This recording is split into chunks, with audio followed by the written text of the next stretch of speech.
नमस्कार दोस्तों, पहाड़ी फैक्टर चैनल में आप सभी का स्वागत है। मैं आशा करता हूं आप सभी सुखी होंगे, स्वस्थ होंगे। आज मैं बात करने वाला हूं कि जो सुप्रीम कोर्ट ने ये कहा है कि हिमाचल प्रदेश एक बहुत बड़े खतरे की तरफ बढ़ रहा है और उस खतरे को हम देख नहीं रहे हैं, देख करके अनदेखा कर रहे हैं। इन सभी चीजों के ऊपर पहले मैंने बहुत बार बात कही है, पहले मैंने बहुत बार मुद्दे उठाए हैं, लेकिन आप ही वो लोग हैं जो इन मुद्दों को सीरियसली नहीं लेते हैं। मैंने बहुत बार ये कहा है कि हिमाचल प्रदेश एक बहुत गहरे गड्ढे में गिर सकता है और अगर हम आज नहीं सुधरते, अगर हम विकास को एक गलत नजरिए से देखेंगे तो हम अपने लिए भी जीना मुश्किल कर देंगे, अपने बच्चों के लिए भी जीना मुश्किल कर देंगे और हिमाचल प्रदेश को इस लायक ही नहीं छोड़ेंगे कि कोई वहां पर आकर के रहे। सुप्रीम कोर्ट ने क्या कहा? सुप्रीम कोर्ट ने यही कहा है कि हिमाचल प्रदेश के अंदर विकास को एक बहुत गलत तरीके से किया जा रहा है। जगह जगह पर ओवर कंस्ट्रक्शन है, सड़कें हैं, बिल्डिंग्स हैं, चौड़ी सड़कें की जा रही हैं जहां पर हो सकता है चौड़ी सड़कों की जरूरत नहीं है। जहां पर 4 लेन बनाई जा रही है, हो सकता है वहां पर 4 लेन की जरूरत नहीं है। कहीं टनल्स खोदे जा रहे हैं, कहीं रेलवे लाइंस बिछाई जा रही हैं। इतना सब कुछ हो रहा है हिमाचल प्रदेश के अंदर, लेकिन हम सब कुछ देख करके भी अनदेखा कर रहे हैं। लेकिन उसके साथ साथ जो सुप्रीम कोर्ट ने बात नहीं कही, और हो सकता है सुप्रीम कोर्ट को किसी ने ये बात बताई भी ना हो, और वो ये है कि हिमाचल प्रदेश के अंदर इलीगल माइनिंग भी चल रही है।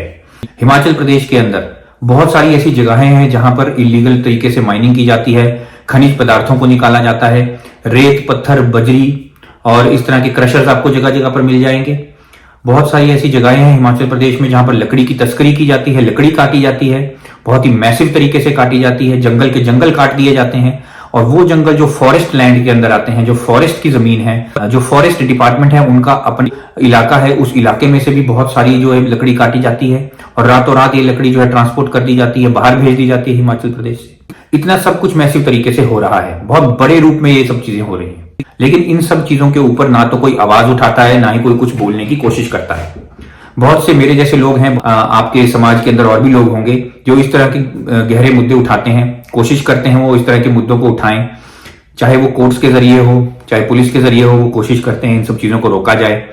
और बहुत से ऐसे सरकारी दफ्तर में बैठने वाले लोग भी हैं जो ईमानदार हैं, कुछ परसेंटेज है ऐसी जो इन सब चीजों को रोकने की कोशिश करते हैं। लेकिन ये जो बेईमान लोग बैठे हुए हैं, जो भ्रष्टाचारी हैं, ये इन सब चीजों को ना कभी रोकते हैं, ना ही कभी रोकने की कोशिश करते हैं और ना ही रुकने देते हैं। लेकिन सबसे बड़ी जो प्रॉब्लम यहाँ पर ये आती है कि हम लोग जो हिमाचल प्रदेश का समाज बनाते हैं, वो लोग जो हिमाचल प्रदेश के अंदर रह रहे हैं, वो लोग जो हिमाचल प्रदेश को आगे ले जाने का काम कर रहे हैं, हम सब लोग कहां पर हैं? हम सब लोगों की जो आवाज है वो विधानसभा के अंदर क्यों नहीं गूंजती? हम सब लोगों की आवाज वो पार्लियामेंट में क्यों नहीं गूंजती? आपने इतने सारे एमपीज बनाए, 4 एमपीज हिमाचल प्रदेश से निकलते हैं, वो 4 एमपीज क्या काम कर रहे हैं? वो हिमाचल प्रदेश के मुद्दे क्यों नहीं उठा रहे हैं?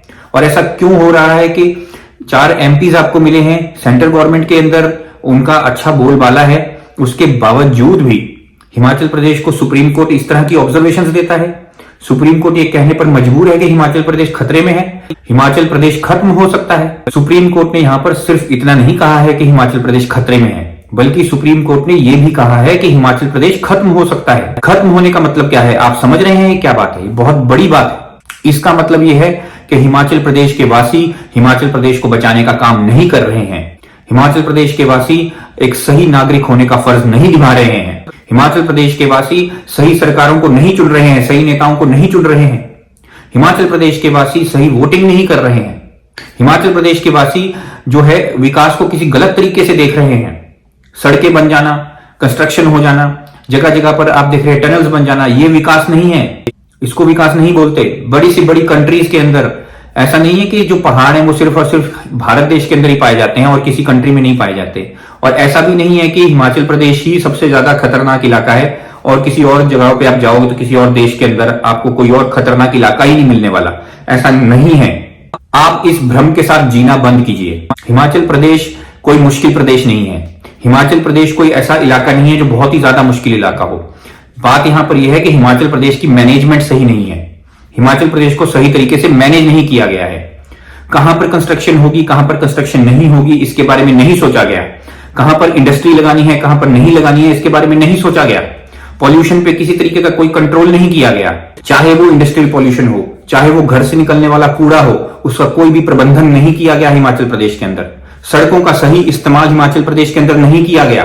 सही टेक्नोलॉजी का इस्तेमाल हिमाचल प्रदेश के अंदर नहीं किया गया, जिसकी वजह से हिमाचल प्रदेश आज इस हालात से होकर के गुजर रहा है कि आए दिन यहां पर प्राकृतिक आपदाएं आ रही हैं, आए दिन यहाँ पर बादल फटने की घटना हो रही है, आए दिन यहाँ पर बाढ़ आ रही है, आए दिन लैंडस्लाइड्स हो रहे हैं।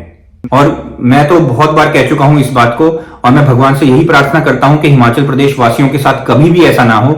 लेकिन देखिए, कोई भी चीज है वो हो सकती है, कोई भी आपदा आ सकती है, उससे पहले हमें बच करके रहना पड़ेगा, पहले से हमें मैनेजमेंट करनी पड़ेगी। और कभी भी हिमाचल प्रदेश के अंदर भूकंप आ सकता है। क्या भूकंप से निपटने के लिए हमने कोई चीज बनाई है?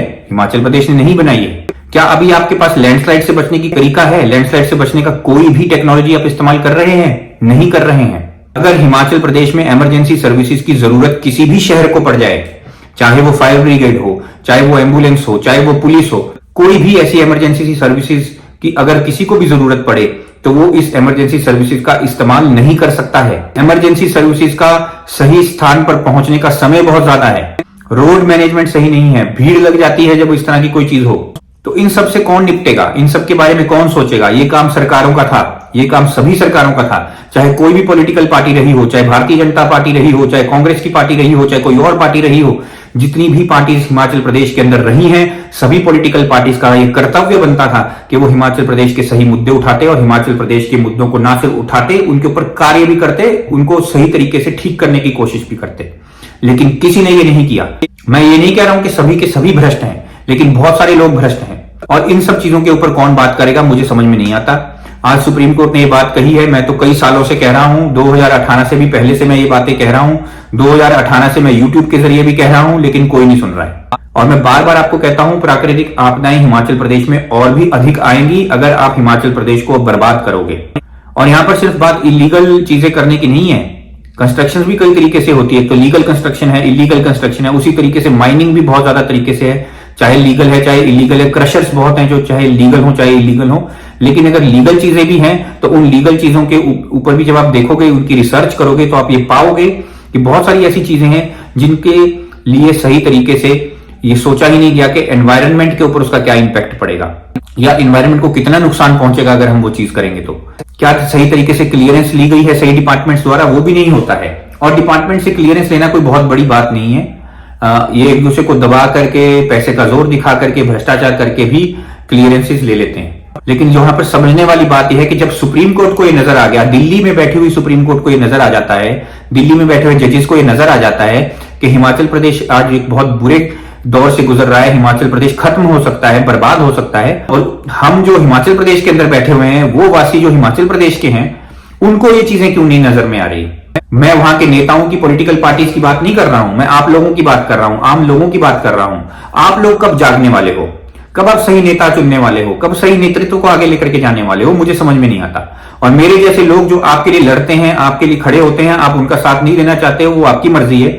आप यूट्यूब चैनल मेरा नहीं देखना चाहते हो, मेरी वीडियोस नहीं देखना चाहते हो, मुझे फॉलो नहीं करते, सब्सक्राइब नहीं करते, मुझे उससे कोई फर्क नहीं पड़ता। लेकिन आप मेरी बात को तो समझो सही तरीके से। आप वो भी नहीं करते। कल को ऐसा ना हो कि हम लोग आपके लिए लड़ने के लिए खड़े भी हो जाएं, और अगर आप ही हम लोगों का साथ नहीं देंगे तो हम आपके लिए क्या कर सकते हैं? कुछ भी नहीं कर सकते। कुछ तो आपको भी समझना होगा, कुछ बदलाव आपको अपने अंदर भी लेकर के आना होगा। और ये चीज जब मैं देखता हूं कि हमारे लोगों को कोई फर्क ही नहीं है, आज का जो युवा है वो इंस्टाग्राम, ट्विटर, फेसबुक के अंदर बस नाचने में व्यस्त है, या कॉमेडी वीडियोस बनाने में व्यस्त है, या फिर अपने आप को मशहूर करने के लिए व्यस्त है, उसे कोई फर्क नहीं पड़ता हिमाचल प्रदेश कहां जा रहा है। तो मुझे बहुत गुस्सा भी आता है और बहुत शर्म भी आती है कि किस तरह के ये लोग हैं।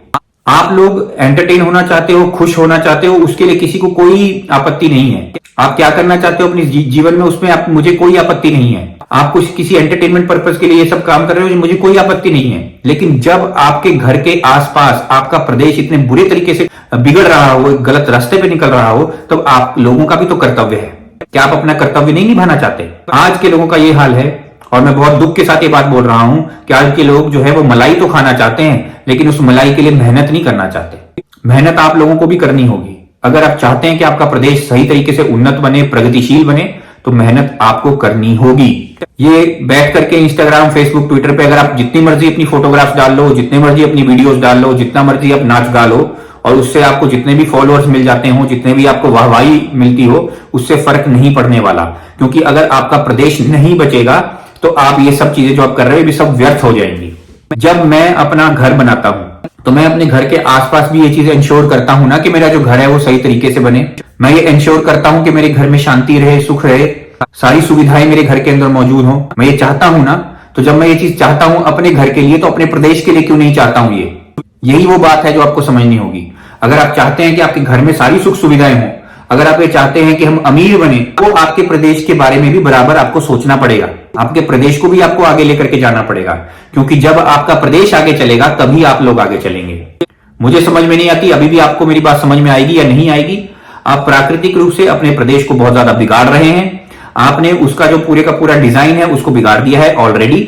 बहुत सारे पेड़ काटे जा चुके हैं, बहुत सारी इलीगल माइनिंग्स हो चुकी हैं, जमीन को आप बर्बाद कर चुके हो, बंजर बना चुके हो। पीने का पानी का जो लेवल है, वाटर लेवल, वो पहले ही गिर चुका है, नीचे जा चुका है। और इंडस्ट्रीज को भी आपने बहुत बुरे तरीके से इधर उधर जहां पे लगाना था वहां पे लगा दिया है, ऊट पटांग तरीके से। आपने सही प्लानिंग नहीं की है, जहां पर इंडस्ट्रीज का मौजूद होना जरूरी था वहां पे नहीं की गई है। और आपने स्मॉल स्केल इंडस्ट्रीज को, स्टार्टअप इंडस्ट्रीज को आपने प्रमोट करने की बजाय जो भी आपने अभी तक इंडस्ट्रियल एरियाज बनाए हैं उनकी भी मैनेजमेंट आपने सही तरीके से नहीं की है। प्राकृतिक आपदाओं से निपटने की स्थिति में हिमाचल प्रदेश नहीं है। आप जितना मर्जी इसके बारे में झूठ बोलना चाहें बोल सकते हैं, लेकिन वो झूठ ज्यादा दिन नहीं टिकने वाला। चाहे वो सेंट्रल गवर्नमेंट्स हो, चाहे स्टेट गवर्नमेंट्स हो, जितनी भी ये गवर्नमेंट्स है, चाहे जिस भी पॉलिटिकल पार्टी की गवर्नमेंट्स हैं, ये सब झूठ चलाने के सिवाय और कुछ नहीं करते अपने सोशल मीडिया पे। तो अगर आप लोग झूठ ही देखना चाहते हो, झूठ ही समझना चाहते हो या झूठ ही सीखना चाहते हो तो सीखो। सच्चाई यही है कि हिमाचल प्रदेश डूब रहा है। और आज जो सुप्रीम कोर्ट ने कहा है, सुप्रीम कोर्ट ने मेरी बात पे मोहर लगाई है कि हिमाचल प्रदेश बहुत गहरे गड्ढे में गिर रहा है। आप सबको जागना होगा। सही नेतृत्व को चुनो, सही नेता को चुनो, सही बात को सही जगह पहुंचाओ, चाहे वो विधानसभा है, चाहे वो पार्लियामेंट है। आपके नेता जो है उनको वहां पे पहुंचानी होगी ये सब बातें, उनको इन बातों के ऊपर कार्य करना होगा। अपने नेताओं को अकाउंटेबल बनाओ, जवाबदेह बनाओ, तभी आप लोग जो है हिमाचल प्रदेश को बचा पाओगे। मुझे सुनने के लिए धन्यवाद। आपका दिन शुभ हो।